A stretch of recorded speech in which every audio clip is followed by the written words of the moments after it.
Hello again and welcome to Pearl Magazine. Many of us view the 3D puzzle Rubik's Cube as nothing but a toy. But for Hong Kong's 200,000 visually impaired people, the game could offer a confidence boost despite being in constant darkness. Tonight, Pearl Magazine's Tina Zhang meets a former CEO who lost his sight in his 50s, but continued working as a management trainer for SMEs. He uses the Rubik's Cube to increase confidence and promote inclusiveness. It's springtime in Hong Kong now, and the weather is nice today, so 61-year-old Paul Cheng decides to go out for a walk. After losing his eyesight 6 years ago, Paul has been learning to use his other senses. I have to use my skin to feel the weather. I have to use my hearing to understand people. I have to touch things, using the stick to feel the world. Oh, this is flat. Oh, this is stone. Now I'm proud of my other senses. Having been diagnosed with glaucoma more than 10 years ago, Paul knew that one day he would lose his sight completely. We always call glaucoma as a thief of eyesight because we will lose our eyesight bit by bit. I was prepared for that. I was ready to be blind. 6 years ago, the day finally came, yet it was still a shock to him. Finally, I was blind. I told my wife, today I could see nothing. I went back to sleep immediately because I had nothing to do. I was so shocked, I did not know how to react. While his wife understood and supported him immediately, his 7-year-old son needed some time to understand what had happened to his dad. He wanted to play football with me, but I could not do it. He wanted seeing his drawings, but I also could not do it. I know that he was very much disappointed. Paul has over 30 years' experience of corporate management in the F&B industry. He used to be the CEO of various listed catering companies. The year before losing his sight, he even started his own business, providing training courses to SMEs. Over the past few decades, he has been the decision-maker of his enterprises and the breadwinner for his family. But now he has lost his independence. You have to be assisted. You cannot do things independently. So our confidence drops. Every time we talk to people, they would tell me, what can I help you? This is harmful. But Paul refused to retire. He spent half a year accepting his new condition and adapting to darkness. And then one day, he came back to the office as if nothing had happened. When he just lost his eyesight and returned to the company, he refused to let others help him. He said, I will definitely get hurt. Otherwise, how will I know? He wanted to figure out how to go to the bathroom by himself. He said, unless I ask for help, I don't need help. Billy Wong is Paul's business partner. She helps him with paperwork and his work schedule. He asked me to help him in 2013. It was the most aimless period of my life at that time. I haven't told anyone about this. But he helped me at the time. Be optimistic, have expectations for others, and believe that everyone can learn, everyone can change, and there must be hope in the future. When Paul first began to adapt to his blindness, he always wanted to assure people that he was okay. I had to go out to work again, but I had a difficulty at that time because most people would think that Porsche is no longer a capable man. How to prove to them that I am still competent? Then I discovered Rubik's Cube. The Rubik's Cube is nearly 50 years old. Invented by a Hungarian architecture professor in 1974, it became one of the most famous puzzles in the world. An original 3x3x3 Rubik's Cube has 43 quintillion combinations, making it extremely difficult to solve mathematically. This is a common feeling. We would think that magic cube is difficult because normal people could not do it. If I can do it, this is the best proof that I am still okay. Nowadays, the formulas to solve the cube can be easily searched online. Paul is confident that everyone, sighted or visually impaired, can learn it in 2 hours. Over the past few years, he has taught over 1,000 people to solve the cubes by just remembering and following 8 steps. I learned to play and I demonstrate this to other people. They would say, wow, you are so good, you are so competent, wow, you are Superman. Then I realized that I can teach this to other people so that they become Superman too. He even started teaching the 8-step formula to different companies and employers that he has been coaching.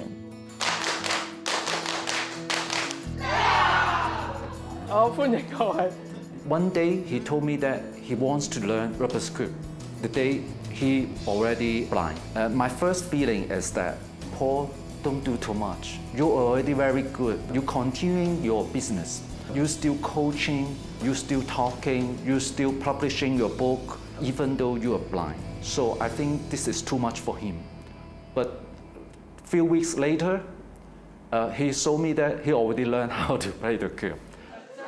Pius Chan got in touch with Paul 7 years ago. He was impressed by Paul's management classes and hired him as his company's consultant, even though Paul had already lost his sight at the time.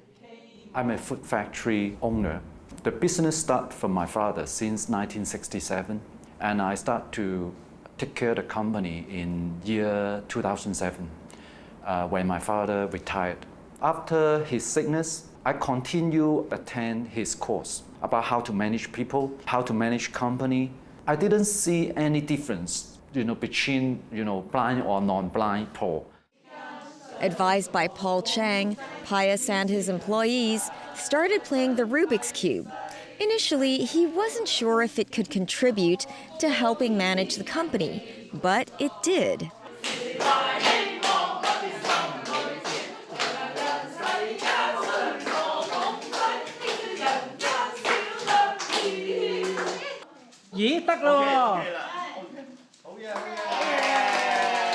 We are a very traditional food company. The people in the production always told me that I don't know how to teach people. It's very difficult. The machine so loud, the people so stupid, so I don't know how to teach, you teach. Pius uses the cube to set an example. He first teaches the factory managers how to solve the cube and then asks them to teach 3 other colleagues. From teaching people, you know your weakness. Some people smarter, some people need more patience. So when you want to teach someone, you need equation, you need time, you need PowerPoint. Pius says that he now has nearly 100 employees and 99% of them know how to solve the Rubik's Cube. It has also become one of the requirements of employment. If you want to come to work in my company, first thing you need to do is to learn how to solve Rubik's Cube. After having others pass on the teaching of solving the Rubik's Cubes, Pius has found that the team spirit in his company has become stronger. His employees have even organized a volunteer team to teach the formula to different communities in their spare time. With the snowball effect of passing it on, more and more people, both sighted and visually impaired, come to Paul and his friends to learn how to solve the cubes. In 2022, Paul decided to set and break a world record of the most people solving the rotating puzzle cubes. Most people think that this is a toy, this is a game, not a serious event at all. But when they heard that it is related to a world record, they began to think that this is really important. 322 people joined the attempt. Roughly 10% of them were blind. All 320 of the participants succeeded. Among them, Marco Wan was the first player to finish. Now if I open my eyes, I can solve the cube in 50 seconds. And if blindfolded, it will take me 2 minutes and 10 seconds. By joining the event, even as a sighted person, Marco believes that he learned more than just being the fastest player. He learned inclusiveness. After everyone finished the work together, they rushed over and hugged each other, and then everyone celebrated. I also learned a lot from the blind people. Many of them are very capable. Some of them used to be lawyers or nurses. After they became blind, they needed a suitable tool to help them continue to develop their abilities. According to the latest statistics in 2021, Hong Kong has nearly 200,000 people with visual impairment, accounting for 2.7% of the total population. Less than 15% of them are economically active or have income. Most people think that blind people are useless, even though they were competent people or top management people before they became blind. After blindness, they became rubbish. I feel that this is a pity. Paul agrees that all the efforts he has made are not just about breaking a world record, but to raise awareness about the visually impaired community, which has been overlooked for so long. I am fortunate. I can continue to do my profession as a trainer, a consultant, and also a book writer.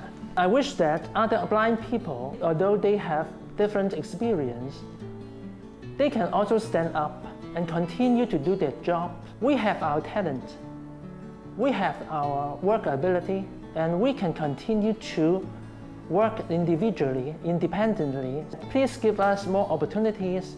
Don't discriminate us. Don't ignore us. When we come back, are high street rents in Hong Kong finally recovering? Stay with us.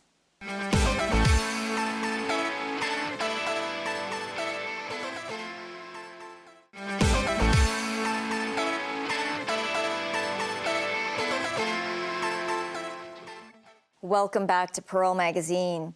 Rent in Hong Kong's street front shops used to be the most expensive in the world, but the 3-year COVID pandemic hit the retail market hard, forcing many retailers to close their shops and driving rent down.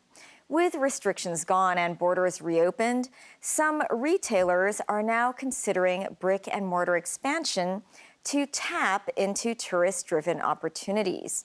But Alice Khan reports the street front market is still facing challenges amid the interest rate hike. For the first time in over 3 years, mainland Chinese tourists poured into Hong Kong during the Golden Week holidays. Retailers in general are happy with the improving business environment. Carmen Chan started her retail business back in 2019 when the retail leasing market was at a high. She sells lifestyle items such as bath bombs and candles. Her target customers are locals and tourists. She was looking to rent a street shop in core districts such as Mong Kok and Tsim Sha Tsui, but at $1,000 per square foot a month for a street shop in Mong Kok, she felt the price was too steep. So she rented this 57 square foot pop-up store in a Mong Kok shopping mall, which costs her about $280 per square foot a month. Carmen also sells her products on consignment in a Tsim Sha Tsui shopping mall. Actually, her business has already broken even, despite Hong Kong retail being hit hard under COVID. During COVID, our sales actually range from 5,000 Hong Kong dollars per day. A lot of locals, they're actually in Hong Kong. They can't go overseas for holiday. Bath bomb bubble bath, and these products actually help customers to relax at home. And also, during COVID, a lot of the locals, they're looking to do staycation in hotels. So there is a need of buying bath bombs. As Hong Kong gradually returns to normalcy following the lifting of all COVID restrictions and the reopening of the border, she recorded a 20% increase in business. After COVID, people are more comfortable to walk around in the street. Tourists are willing to spend around 200 to 900 Hong Kong dollars. The government's latest data shows the March retail sales at $33.6 billion, an increase of 40.9% from March 2022. Sales in the category of gifts increased by 34.1% year on year. Carmen is now offering a new range of products to attract more customers. Our products is actually from our honey farm in the UK near the Scottish border. So you see this is one of our best sellers, Hatter Honey. And this is a handmade soap made by honey and beeswax. It's all natural ingredients. Was it handmade? It's all handmade. Now that she has more products, she is considering brick-and-mortar expansion on the street to draw more customers. Because of COVID, the rent actually dropped it. I want to grab this last-minute opportunity. I would love the future store to be on a very busy street with a lot of presents, so I could put a lot of colorful display or light box outside my store to attract customers.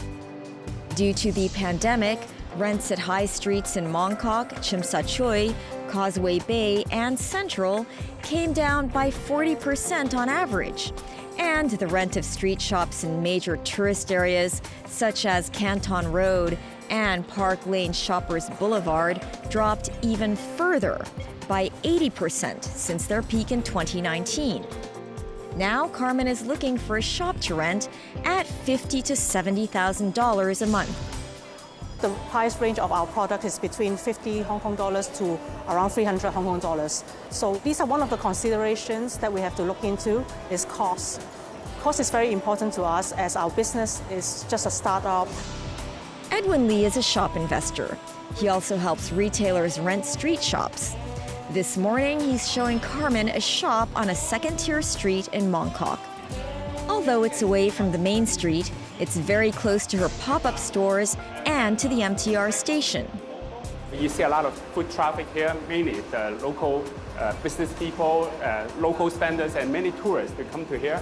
And the storefront is about 10 feet wide, and depth is about 26 feet.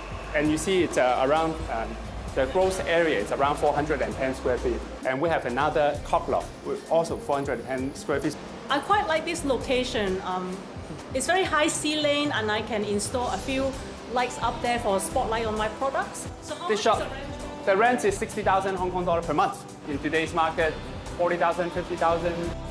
Actually, previous rental for this shop was around $60,000. Although the asking price fits Carmen's budget, she is surprised that the rent has gone back to its previous level. Now it's slowly recovering. For the smaller shops like this one, it's only 400 square feet. Return to normal is quicker because for a smaller shop like this, easier to lease out. Edwin says the landlords have increased rents because more retailers, particularly cosmetics and pharmacy companies, have started looking for street shops. Carmen likes the shop, but she wants a lower rent. I would try to speak to the landlord for some negotiation because after all, I'm a new brand name. We only start in Hong Kong for like 3 to 4 years. So I hope he could help me to lower the rent a bit. Next, Edwin shows Carmen another street shop in a second-tier street in Tsim Sha Tsui. Many tourists visit the street, and it's close to the main road of this district. The usable area of this shop is around 200 square feet, and it has another 250 to 300 square feet in the back. It has all the amenities and air conditioners. As you can see, this shop is Tsim Sha Tsui is facing the major shopping mall. The width of this shop is about 10 feet. There's a yard in the back with the toilet. So you can have the storage, your goods in the back, and then in front facing the customers. And easy parking in front so people can get off their car and buy your things. I'll say the spending power in Tsim Sha Tsui is usually 50% more because your customers, you see more tourists, and also the local residents, they are more premium. How much we are looking at to rent for? The current asking rent is 80,000 Hong Kong dollar per month, and subject to negotiation. The rent is above Carmen's budget, and Edwin also thinks the current asking price is high. Pre-COVID, this shop can easily go up to about 100,000 Hong Kong dollar. So the current price market is only about 60,000, 70,000. So we still need to wait for another half a year, maybe a year to get back to 80,000. The rental prices not come back pre-COVID. The reason mainly two reasons. Why? Because first, tourists haven't really fully come back yet compared to pre-COVID. Carmen couldn't decide which shop she'll rent, but she believes this shop may be a better choice. Analyst Lawrence Wan says shop rents for the first quarter increased by 1 to 2%. He said the increment is mild because retailers are still cautious. Some landlords, they are more reasonable, maybe like a 10% increment. For the retailer, they're expecting like a single-digit rental increment. The global economy is uncertain. The Hong Kong economy is still recovering. So for the tourists, even though with the restriction is lifted, the return rate is not as high as what they expect. For the prospect of rental, Lawrence believes it will gradually increase 5% by the end of this year as the economy slowly climbs back up.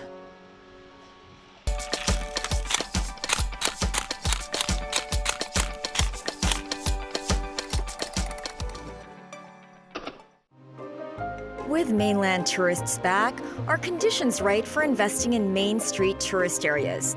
We asked investor Edwin Lee. For each shop here, the asking price on average around 100 million Hong Kong dollars. But the rental value, it's only 100,000 to 200,000. So the rental yield is only 1 to 2%. It's too low.